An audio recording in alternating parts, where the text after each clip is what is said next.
Tunisia Bene House vous offre cette émission. Les grandes contradictions. Les grandes contradictions, une émission de décryptage de l'actualité nationale et internationale avec Shamsdine Badaro, Gaspard Adamossi et Achille Wusso. Les grandes contradictions, c'est tous les vendredis sur Guérite TV Monde. C'est un plaisir renouvelé de vous retrouver une fois encore sur Guérite TV Monde dans votre émission Les grandes contradictions pour le compte de ce vendredi 4 juillet 2025, le tout premier numéro donc pour ce nouveau mois. Achille Wusso, bonsoir. Bonsoir, madame. Gaspard aussi, bonsoir. Bonsoir, madame. Le débat sera vraiment intéressant aujourd'hui. Avant de parler politique, comme d'habitude, on démarre par la rue opine de Fauzia Sefou entre l'homme et la femme qui doit s'occuper des charges dans le foyer. Gaspard aussi, puisque vous êtes un pépé. Ah oui. Bon, espérez, mais ne me vieillissez pas plus qu'il n'en faut.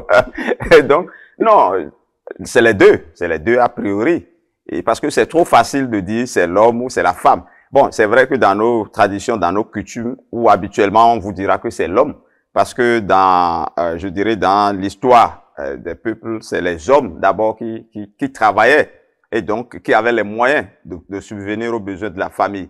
Mais de plus en plus aujourd'hui, je crois que c'est les deux et qui ont souvent les moyens, donc les deux peuvent normalement subvenir aux besoins de la famille. J'ai pas envie de dire que c'est l'homme, parce qu'il y a des cas où c'est la femme qui a le plus de moyens, ou bien c'est la femme qui dispose de moyens et l'homme n'en a pas. Et dans ce cas, c'est la femme, n'est-ce pas, qui le fait. Même si, dans certaines cultures, on pense que ce n'est pas ça qui est bien. De toutes les façons, pour l'équilibre du foyer, c'est celui qui a le plus qui doit pouvoir gérer. Et donc, pour moi, c'est les deux. Même si l'homme est milliardaire et que la femme a un petit commerce, je ne suis pas sûr que l'homme puisse, à lui tout seul, subvenir totalement aux besoins de la famille, parce que les mamans ont souvent une tendance, elles aiment aussi faire plaisir à leurs enfants, et même quand le papa fait tout, il y a toujours des choses que le papa ne fait pas et que c'est la maman qui fait. Donc pour moi, c'est les deux qui, en principe, qui s'occupent du foyer. Ce n'est pas exclusivement quelqu'un. Ce n'est pas exclusivement quelqu'un. Il faut les deux mains. Achille Wusso. Écoutez, soyez responsable. Vous parlez à qui? Mais à vous. Parce que vous les deux, vous êtes contents. Vous pensez que, et vous concluez que... Même si on a enlevé la criette, si on a enlevé la criette de Porto-Novo, elle existe toujours. Ah, elle n'est pas loin de Porto-Novo. Non, mais en fait, moi, je pense que chacun doit assumer ses responsabilités. Et aussi bien dans la tradition que dans les sociétés modernes, la responsabilité revient à l'homme donc de s'occuper des besoins de la famille. C'est lui d'abord. C'est pourquoi l'homme doit travailler. Il doit avoir du travail. Vous savez, il y a une histoire qui parcourt les réseaux ces derniers temps. Et cela est lié à la vie du nouveau pape, qui a été abandonné par son papa depuis 65 ans. Et c'est maintenant qu'il est devenu pape que le papa lui a écrit une lettre pour lui annoncer qu'il existe encore et lui présenter ses excuses. Et pourquoi le papa est parti? La raison fondamentale qu'il a avancée, c'est que à un moment donné, il avait perdu son emploi et il était dans l'incapacité de faire face aux besoins de cet enfant-là. C'est comme ça qu'il a abandonné le père, il a abandonné la maman et l'enfant, père qu'il était. Et aujourd'hui, lui-même a vu que c'était une faute qu'il avait commise. Et tirant leçon de ça, je crois que nous devons nous donner cette conscience-là, qu'il est de notre devoir, qu'il est du devoir de l'homme, du père de famille, donc de jouer son rôle convenablement. Je suis d'accord avec Gaspard que la femme, puisqu'elle n'est pas venue dans le foyer avec de l'argent, c'est sûr que quand elle va chercher l'argent, c'est encore dans le foyer qu'elle va dépenser ça. Et les mères, je crois que elles ont quand même cette maternité-là, cet amour maternel et naturel. Ce qu'elles possèdent, c'est d'abord pour les enfants. Même si elles font semblant donc de dire qu'elles sont propriétaires de leurs biens. En fait, elles dépensent plus ce qu'elles possèdent pour leurs enfants. Donc, mais le père doit jouer son rôle pour être père, pour être autorité de la famille. Et je crois que nous devons peut-être transmettre ça aux jeunes générations aujourd'hui, parce que la tendance aujourd'hui, c'est que les jeunes, nos jeunes frères ne veulent plus assumer leurs responsabilités. Ils veulent tout laisser à la femme. Et je crois que ce n'est pas une bonne chose. Il faut qu'on n'encourage pas ça. Merci beaucoup. Il faut qu'on encourage ça. Gaspard Diamansi, il a essayé de vous piquer un peu. Hein? Non, il m'a pas piqué. En fait, c'est culturel. C'est culturel. Vous avez beau m'appeler Pépé, moi je suis évolué, je suis dans la modernité. Dans mes raisonnements, vous allez certainement le constater. Vous savez, aujourd'hui, il faut prendre en compte beaucoup de réalités. Les réalités,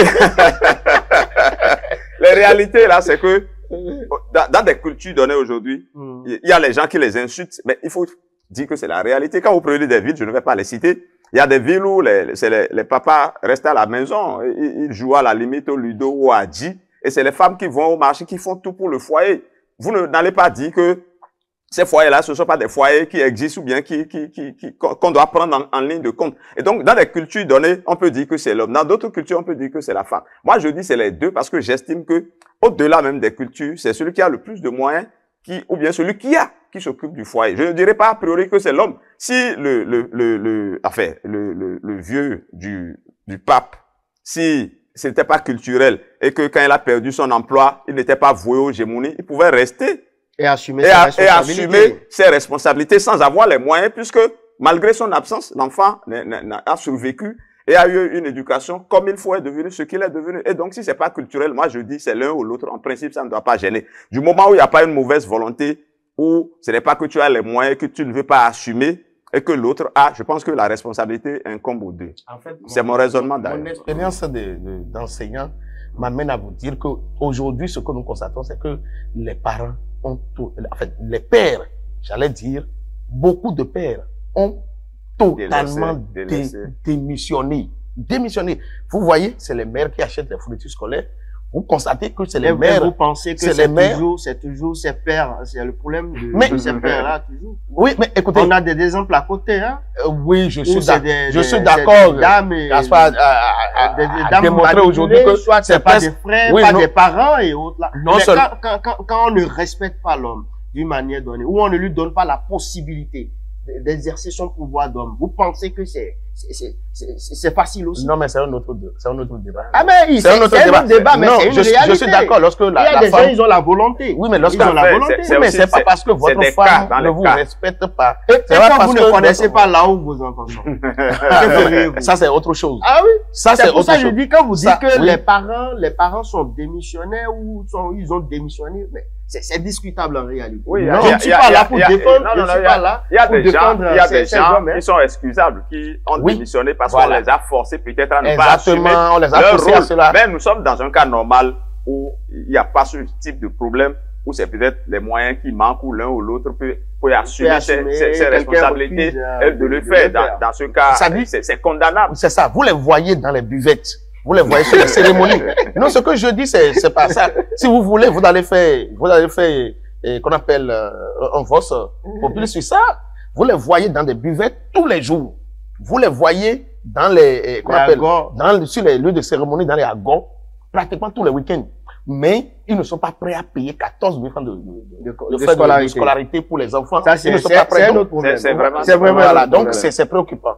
C'est préoccupant. Merci beaucoup. Nous allons parler politique à présent. Merci donc à Fauzia Sefou, la patronne de la rue Opine, même si on ne retrouve plus la rue Opine à la télé, mais on suit la rue Opine à la radio quand même.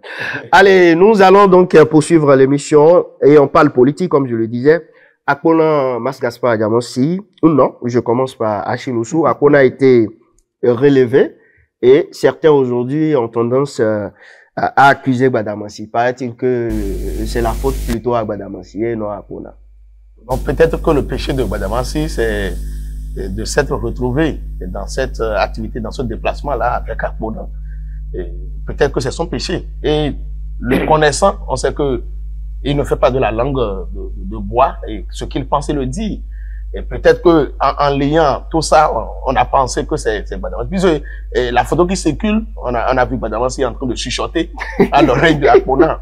Est-ce que cela veut dire que le ministre conseiller a confié vraiment une mission à Akpona? Je crois que le ministre Akpona n'est pas un enfant, il n'est pas un petit, même si cela était le cas, même si le ministre conseiller, lui, avait confié quelque chose à dire. Il faut savoir, quand on t'envoie, il faut savoir aller, comme on le dit. Quand on te demande de dire, il faut savoir dire. Et je crois que le ministre Akpona n'est pas un enfant. Jusque-là, nous l'avons vu présenter des excuses. Mais il n'a jamais dit que c'est le ministre conseiller qui lui a dit de dire. Et donc, moi, je ne sais pas pourquoi les gens ont tendance donc à lui attribuer, à attribuer au ministre conseiller les propos qu'on appelle le ministre Akpona a tenu à Parakou. Et ce que je sais, c'est que le ministre conseiller n'a pas besoin donc d'un intermédiaire. Le ministre conseiller Rachidi Gbadamassi. Je précise, le ministre conseiller Rachidi Gbadamassi n'a pas besoin d'un intermédiaire pour dire ce qu'il pense de X ou de Y. Nous l'avons vu déjà. En fait, il ne tarit même pas donc de prise de parole sur l'échiquier politique national à dire ce qu'il pense de tel ou tel comportement donc des hommes politiques. Et je crois que ce qui a été dit, si vous faites attention, ça ne relève même pas de sa responsabilité, de sa compétence. Qu'est-ce qu'il sait donc du fonctionnement du ministère de l'énergie, des mines et de l'eau pour aller confier donc au ministre Akpona donc de dire quelque chose comme ça sur son frère Adambi. Moi, je pense que c'est une cabale, et les gens doivent cesser donc de multiplier donc ces fausses informations sur Rachidi Gbadamassi. Mais oui. Bon, je crois quand même que quand il sera touché dans son amour propre, il sera obligé lui-même de prendre la parole et peut-être de demander des comptes à ceux qui le font. À ceux qui le font, oui. Je vous reviens tout à l'heure à Mas Gaspard Diamansi. On sait que Adambi a été l'un des adjoints de Rachidi Gbadamassi à Parakou, à la mairie. Et quand on considère ce premier aspect, on prend l'aspect de les différentes sorties de Rachidi Gbadamassi en s'attaquant sans réserve à Boniaï et à Maître Adrien Mbedi. Est-ce que c'est une question, est-ce que c'est Adambi qui va faire trembler Rachidi Gbadamassi au point où il doit pouvoir confier des choses à Akpona d'abord? Bon, je n'en sais rien. D'abord, il faut déjà se demander s'il y a un problème entre le ministre conseiller Rachidi Gbadamassi et l'ancien ministre Sam Sebo Adambi. Parce que, à ma connaissance, de façon visible ou officielle, je n'ai jamais senti une certaine animosité entre les deux. Et de quoi il s'agit en réalité? Quand vous lisez très bien ce qui se passe, c'est comme si la tête du ministre conseiller Rachidi Gbadamassi est mise à prix. Pour quelle raison? Peut-être que les développements nous amèneront à en dire davantage. Ce n'est rien d'autre qu'une cabale. Parce que aujourd'hui, on tend même à infantiliser un ministre qui était en plein exercice au moment où il tenait ces propos-là. Parce que au moment où les propos se tenaient, le ministre Akpona était le ministre de plein exercice. Rachidi Gbadamassi n'était que le ministre conseiller qui était à côté de lui. Donc, je dirais, protocolairement, je dirais même que le ministre Adambi était même plus au-dessus du ministre conseiller. Le ministre Akpona, pardon, était presque au-dessus du ministre conseiller Rachidi Gbadamassi. Donc, il faut éviter d'infantiliser une personnalité de ce acabit, de ce rang-là. Je crois que ce n'est pas un enfant Achille là suffisamment dit pour qu'on lui murmure quelque chose à l'oreille ou pour qu'on lui susurre quelque chose et que lui prenne le relais comme un vous-vous-là et qu'il commence pas, n'est-ce pas, en parler. Et donc, il faut cesser d'infantiliser le ministre Akpona. Je pense que Achille l'a suffisamment dit également. On connaît suffisamment le ministre conseil et le courage. Certains l'appellent même le taureau le buffle de Parakou. Voilà, exactement. Le buffle de Parakou. Et donc, quand il a quelque chose à dire, tout le monde sait comment. Il a la parole vive. Donc, il n'a pas besoin d'intermédiaire. Il a le verbe cru. il dit toujours, dans la dernière fois, s'il a osé s'attaquer à des gens comme le président Ngwedi, le président Sogolo et autres, ce n'est pas, comme l'a dit Achille Oussou, dire quelque chose en face par rapport à Dambi qu'il aurait dit. Et d'ailleurs, Achille a aussi évoqué cet aspect-là. Et qu'est-ce que le ministre conseiller Gbadamassi sait du fonctionnement du ministère de l'eau, de l'énergie et autres là pour pouvoir dire à quelqu'un d'aller faire ces affirmations-là. Et moi, j'avais déjà fait une chronique il y a quelques années où j'ai écrit que le ministre conseil, en ce moment, il était député. J'ai dit qu'il était un bouclier pour le président Patrice Talon. Parce que, vous savez, c'est quelqu'un qui défend bec et ongle à tous les coups le président Patrice Talon. Vous dites quelque chose comme le président Patrice Talon aujourd'hui, demain ou après-demain, vous l'entendrez dire le contraire et vous lessivez comme il se doit. Et donc, j'estime que ces propos-là, même si c'est pour attaquer le ministre, l'ancien ministre Adambi, je crois que le président, le ministre conseiller Gbadamassi n'aurait pas cautionné ça. Parce que, à terme, je crois que c'est au président Patrice Talon qu'on s'attaquerait en disant ce genre de choses-là. Et le président, le ministre conseiller Gbadamassi n'aurait jamais accepté, même en attaquant quelqu'un, attaquer indirectement le président Patrice Talon. Et donc, moi, personnellement, quand j'analyse, je me dis que c'est à tort que les gens essaient de noyer. Peut-on parler de, comment on appelle, est-ce qu'on peut dire que c'est de bonne guerre? Non, nous sommes en politique. Il faut savoir donner de coups. Ah oui, lui-même il sait en donner. Et donc, et vous savez, moi, ce que j'ai aimé d'ailleurs dans sa posture jusque-là, c'est que malgré tout, il y a de la provocation, il y a des insultes, il y a des attaques, mais il a gardé, il est resté zen. Il ne dit rien. Hein? Et ça veut dire que pour l'instant, il ne se reproche. Comme l'a dit Achille Oussou, quand ça lui arrivera certainement de vouloir réagir, et il le fera. Mais je crois que, en tout cas, l'évolution du dossier, je crois, lui donne parfaitement raison. Et le président Patrice Talon n'est quand même pas dupe.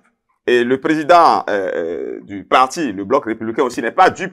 Mais on n'a pas vu le nom ministre de Adambi a été sauté, il a été désavoué par son parti, il a été enlevé du gouvernement. Et jusque-là, à aucun niveau, nous n'avons entendu le nom du ministre conseiller Rachid Gbadamassi. Ce n'est que dans l'opinion, ce n'est que comment je vais dire, les oiseaux de mauvaise augure qui essaient d'appeler son nom. De toutes les façons, le dossier évolue, on verra bien. Le dossier évolue, on verra bien. Oui, mais ce que nous devons aussi comprendre, c'est que, qu'on le veuille ou non, Rachid Gbadamassi à Cotonou, qu'est-ce qu'il raconte, à Parakou, est gênant. Et donc, pendant un moment, on l'a vu sans activité. Et il s'est rangé.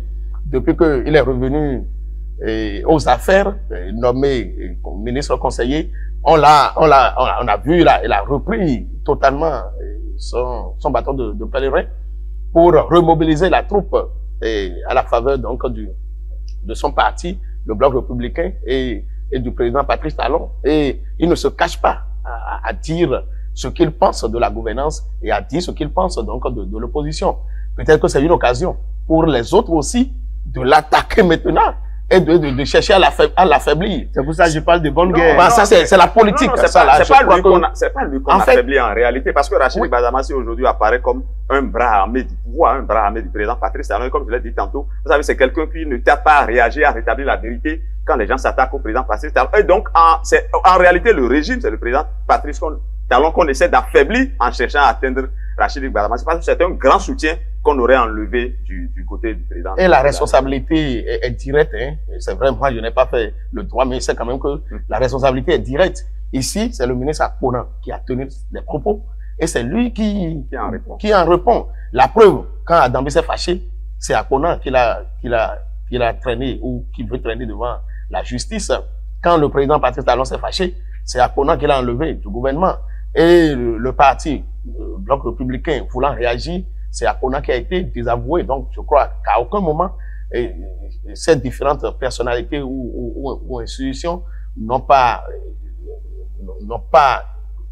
en fait, n'ont pas cité ici Gbadamassi comme étant co-responsable ou co-acteur donc de la situation. Et donc, je crois que nous devons savoir raison garder dans ce que nous disons sur les réseaux sociaux. Quand Gbadamassi va se fâcher, il va traîner maintenant quelqu'un devant les tribunaux ou devant la justice, on va commencer par crier pour dire qu'il est mauvais. Mais quand les gens écrivent, ils écrivent des énormités, ils ne mesurent pas la portée donc de leurs propos. Moi, je pense que nous devons nous auto-éduquer. Et ceux qui écrivent des choses sans preuve, ils doivent vraiment se méfier. Ils doivent vraiment se méfier. Je reste toujours avec vous, Achille Oussou. Donc, on peut dire que Rachidi Gbadamassi donne de l'insomnie à l'opposition. Et donc, ils ont intérêt à l'abattre. Non, mais ce serait peut-être une répétition. Je l'ai dit. Achille Gbadamassi fait peur à Parakou. Qu'on le veuille ou non. À Parakou au plan national. À Parakou d'abord. Parce que ce qui se passe, c'est la 8e, c'est au plan national. C'est sa base. Qu'on le veuille ou non, je crois qu'il reste un acteur clé. Je ne dirais peut-être pas, pour ne pas exagérer, indétrônable. Donc, de la 8e. Ah, mais il n'est pas sorti lors des élections passées, hein. Bon, ce qui est sûr. Et c'est vrai qu'il il a été détrôné. Il voyait déjà le positionnement, il voyait les forces en prison. Voilà. C'est ça. Mais bon, moi, je pense quand même que, il est important de retenir définitivement que ce n'est pas parce que cela arrive à l'autre que il faut se moquer de lui. Un jour, nous pourrons nous retrouver dans cette position. Mais bon, c'est comme vous l'avez dit, je vais conclure pour peut-être pour envoyer un message au ministre conseiller, lui dire que c'est une bonne guerre. Il est en politique et lui-même il donne suffisamment de coups. Donc quand lui en donne, il ne donne. Et c'est surprenant qu'il n'en donne pas depuis. C'est vraiment surprenant. Donc il garde son calme. Il garde son calme. Ou bien il attend le bon moment. Il attend peut-être le bon moment. Ce que je voudrais dire, c'est surtout par rapport à la question que vous avez posée, Achille. L'opposition, moi j'ai envie de dire à l'opposition, mais de quoi je me mêle? C'est vrai que c'est une situation nationale. Et ils peuvent demander à ce que les responsabilités soient situées sur les supposés détournements de fonds et autres. Mais pourquoi réclamer la tête des gens? S'il y a faute au niveau de la mouvance, le président Patrice Talon s'en chargera et va sanctionner. Quel est leur problème pour qu'ils demandent la tête des gens? Mais, moi, par exemple, je n'aime pas la viande de mouton, mais j'aime la tête de mouton. Donc, le goût est relatif. Que l'opposition n'aime pas Gbadamassi, mais aime la tête de Gbadamassi. Allez les gars, 30 secondes sur cette question. Non, c'est bon, c'est bon. C'est bon. Non, le problème est en train de se régler de lui-même. Le ministre Adambi veut assigner, l'ancien ministre Adambi veut assigner l'ancien ministre. Et l'ancien ministre Akoran demande des excuses. Donc le problème, pourquoi chercher un troisième bouc émissaire? On va peut-être inviter le ministre conseiller Rachidi Gbadamassi à jouer le rôle d'arbitre pour demander, il n'a qu'à aider. Non, mais, bon, présenter ses excuses, pourquoi pas? Et pourquoi pas? Parce que aider Akona à présenter ses excuses autour de non, mais je crois que Akona a présenté les excuses soit retirée. Voilà, il a présenté les excuses publiques et je crois que nous devenons maintenant sérieux. Et le ministre... donc vous n'étiez pas sérieux. Gbadamassi, non. Le ministre Gbadamassi, qu'on le veuille ou non, Adambi est son frère. Et je crois que ce serait une image forte de nous montrer que dans ce dossier, dans cette situation-là, il a fait un déplacement peut-être vers son frère pour lui demander qu'il pardonne son jeune frère. Parce que qu'on le veuille ou non, il a présenté ses excuses et je crois qu'une faute à moitié, une faute avouée, comme on le dit, devrait être à moitié. Vous savez, je suis réservé sur la question. Ce n'est pas pour prolonger le débat, mais vous savez, aujourd'hui, tel que ça se passe dans l'opinion, les gens cherchent. Si le ministre conseiller Gbadamassi fait une démarche, les gens diront, vous savez, il est en train de tenter d'éteindre le feu qu'il a allumé. Et donc, je crois qu'il faut laisser. On va dire, s'il va voir le ministre Adambi, on va dire, vous voyez, comme ce qu'il a susurré à l'oreille de l'autre est en train de prendre feu là, il tente maintenant de calmer. Donc, je crois que le problème se réglera. D'abord, il y a beaucoup de situations. Il y a un ministre qui est enlevé, un autre qui a présenté ses excuses, un autre qui assigne, et le haut commissariat à la prévention de la corruption qui se saisit du dossier. Je crois que dans le temps qui viendra, on essaiera de voir clair dans tout cela. De toutes les façons, l'ancien ministre Akona a dit qu'il ne s'est basé sur aucun élément pour faire ses affirmations et il a présenté ses excuses. Donc, aujourd'hui, j'ai l'impression que nous surfons sur du vent. Donc, ça veut dire que le Mas Gaspard Diamansi ne prône pas la paix d'abord, dans ce dossier. Non, je prône la paix, mais il faut chercher les méthodes pour ne pas encore donner à l'opinion d'autres grains à moudre dans un autre sens ou dans un autre. Je crois que le problème, d'ailleurs, c'est un parti et il y a un chef. Et eux tous ils sont du même parti, donc le chef peut tenter de faire un arbitrage, d'essayer de concilier l'image dans les jours à venir. Je pense que ça viendra parce que le ministre Akona a eu l'humilité, c'est rare de demander des excuses publiques. Je crois que le ministre Adambi, tel qu'on le connaît, n'est pas quelqu'un d'aussi vindicatif, c'est quelqu'un d'assez calme et tout ça là. Et le plus fair play parmi eux tous, c'est le ministre conseiller Rachid Gbalamachi. Donc l'image que nous souhaitons, c'est sûr que ça viendra d'une manière ou d'une autre. Il donne beaucoup de coups et il est le plus... nous sommes en politique, il faut savoir, il faut savoir en donner, en recevoir. Nous sommes en politique, il faut pas... Non, mais il reste imperturbable parce que lui, je suis sûr, vous le voyez, non? Vous le voyez, donc on va lui en donner suffisamment avant que nous commençons à sentir. Merci beaucoup, les gars. Bon, même si vous êtes allés dans le même sens, hein, dans ce dossier, je sais qu'un autre sujet arrive. Peut-être avec et ce sujet va vous partager certainement. Achetez le sou. Bonne yaïe, Adrien Mbedi, sur le contrat nouveau. Mais vous riez de quoi? Mais écoutez. Oui. Commencez par Gaspard. non, c'est à moi. C'est à moi. Non, lui, il a quelque chose contre les deux.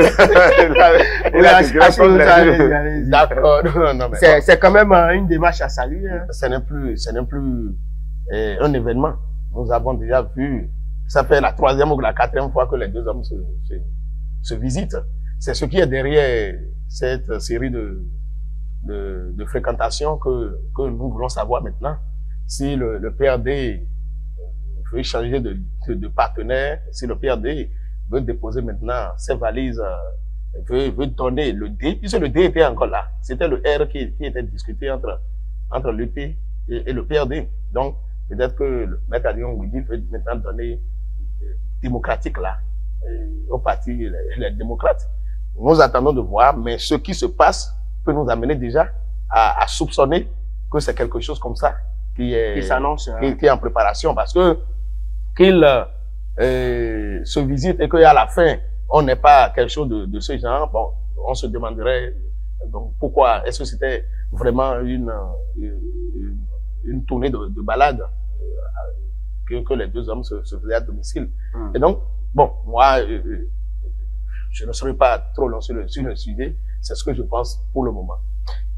Nous sommes dans la perspective des élections de 2026. Et dans ce cadre, vous savez, généralement, dans cette période-là, il y a une certaine recomposition. Oui, il y a des tractations. Mettons ça sur le coup de ces tractations. C'est vrai que c'est pas la première rencontre entre les deux, c'est au contraire la énième. Tu vas chez moi, je viens chez toi. C'est un peu ce que nous constatons. Maintenant, qu'est-ce qu'ils se disent? Je t'aime moi non plus. Qu'est-ce qu'ils se disent? On n'en sait rien pour l'instant. On espère voir le bébé sorti bientôt des ventres de sa maman. De toutes les façons, Adrien Mbedi est aujourd'hui en rupture devant pratiquement avec la mouvance présidentielle. Avec la mouvance, surtout avec la suspension, la mise à l'écart de l'un de ses fidèles au niveau de la DEN, de l'UP de Renouveau. Est-ce qu'il est en train déjà, Maître Adrien Mbedi, de se repositionner du côté de l'opposition? Les démocrates, on n'en sait rien. De toutes les façons, nous sommes au début. C'est vrai qu'il y a plusieurs rencontres, mais ça n'a rien annoncé encore. On attend de voir ce que ça va donner. On attend de voir ce que ça va donner. Débat contradictoire sur les infrastructures de la rupture. Ayadi prêt, les démocrates se font en désirer. C'est le titre de la manchette du quotidien La Guérite dans sa parution de ce vendredi 4 juillet 2025. Je rappelle que Ayadi était dans nos locaux hier. Oui, je n'allais pas laisser ça sous silence. Parce que je voulais dire, d'où est-ce qu'il a tenu les propos, c'est ici à Guérite du Monde. Je crois que c'est déjà quelque chose de bien. Et je crois que j'ai suivi un peu ses propos. Il y avait quelques réticences au départ, mais tout ça a été effacé. Je crois que il faut saluer sa grandeur d'esprit par rapport à cela. Et pour évoquer la question, ça prouve d'ailleurs qu'il n'y a rien contre lui ici et que nous, vous savez, nous, on a un peu de liberté, surtout sur cette émission. Tout à fait, hein. Chacun donne librement, dit librement ce qu'il pense. Et donc, par rapport à la question, en débat, vous savez, d'abord, moi, je pense que M. Ayadi est quelqu'un, je dirais, d'admirable. Pourquoi? Parce que quand vous le prenez en tant qu'acteur politique, il défend ses opinions, ses idées de bout en bout. Et bec et ongle. Vous savez, il fait partie des rares acteurs politiques à avoir résisté à la marée, UP, le Renouveau, ou bien Bloc républicain, à rester fidèle à sa position, à maintenir son parti, quoi que cela coûte, à maintenir droit ses idées. Et aujourd'hui, dans le contexte où les gens disent non, aujourd'hui c'est monologue, il y a refus de débat, on ne veut pas. Le monsieur, il dit, si tout ce qui est technique est lié à mon département ministériel, lié à ma fonction, si des gens veulent débattre, même de l'opposition, je suis prêt à débattre avec eux. Je crois que c'est aussi grand d'esprit. Il veut casser cette monotonie-là, il se donne, n'est-ce pas, cette vision-là, de montrer aux Béninois qu'il n'y a pas une monotonie, que si les gens veulent débattre, on peut débattre, mais malheureusement, pour l'instant, il n'y a personne en face pour venir faire le débat. Et c'est cela. Oui. Il est prêt à faire le débat partout où besoin sera. Et donc, je ne sais pas ce qui se passe pour que le débat n'ait pas lieu. Oui, justement, hein, c'est pour compléter. Quelques heures après sa déclaration, j'ai pris contact avec l'un des responsables du parti Les Démocrates pour citer la personne. Je garde son nom. C'est vraiment un responsable en matière à un certain niveau. Il dit, ce n'est pas encore notre agenda. Bon, voilà, donc, quand ils seront prêts, le débat... Puisqu'Ayadi a souhaité que le débat soit organisé avant le 11 juillet. Non, c'est ce qu'Ayadi a souhaité. Bon, mais eux, ils ont dit que ce n'est pas encore... Je crois que Ayadi est certainement prêt à tout moment.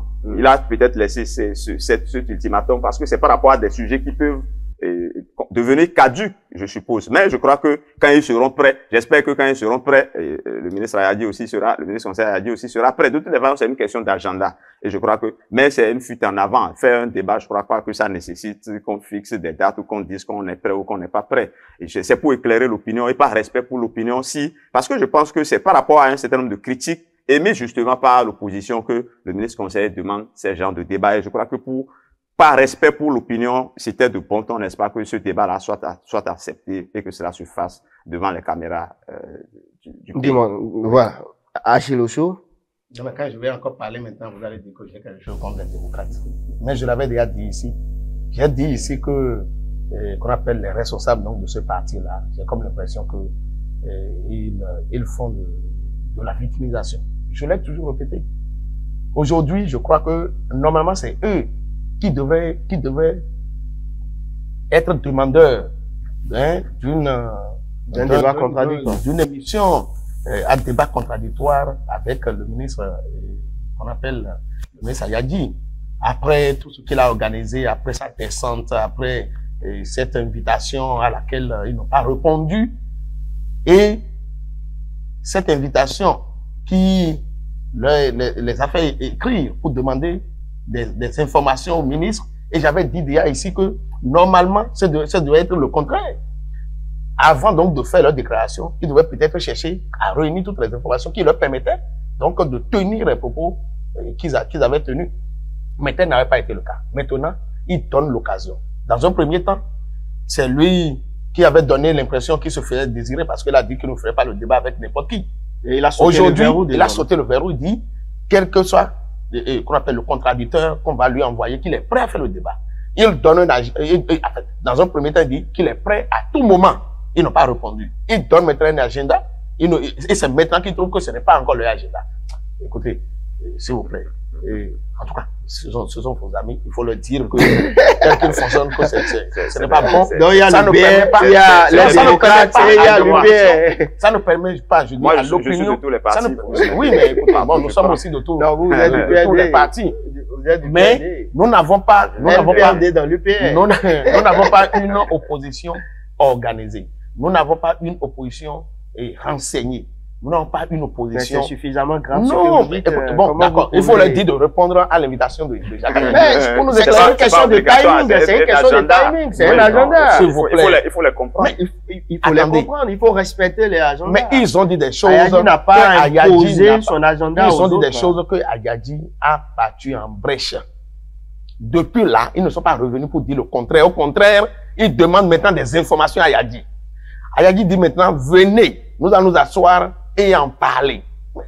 Ils vont dire qu'à l'intérieur du parti, là, ils n'ont pas des gens techniquement au point ou à même de tenir un débat sur les infrastructures. Ça veut dire qu'il y a quelque chose qui ne va pas. Mais écoutez, quand la vérité est là, on ne peut pas tourner autour du pot. Et donc, je crois que les responsables du parti, les démocrates, ont intérêt à répondre maintenant à la provocation de Ayadi. Parce que là, ce n'est plus une invitation, ça devient une provocation. Et s'ils ne le font pas, C'est-à-dire l'opinion sera là pour faire le point, malheureusement.